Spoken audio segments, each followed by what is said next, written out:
నిర్ణయించిన కొత్త జీఎస్టీ రేట్లపై విమర్శలు, వెక్కిరింతలు వ్యక్తమవుతున్నాయి. శనివారం కేంద్ర ఆర్థిక మంత్రి నిర్మలా సీతారామన్ నేతృత్వంలో జీఎస్టీ కౌన్సిలింగ్ సమావేశంలో పాప్కార్న్పై కొత్త జీఎస్టీ రేట్లను నిర్ణయించారు.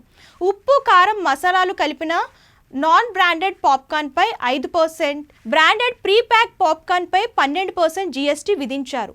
క్యారమెల్ పాప్కార్న్, చక్కెర కలిపిన మిఠాయిగా పేర్కొంటూ 18% జీఎస్టీ నిర్ణయించారు.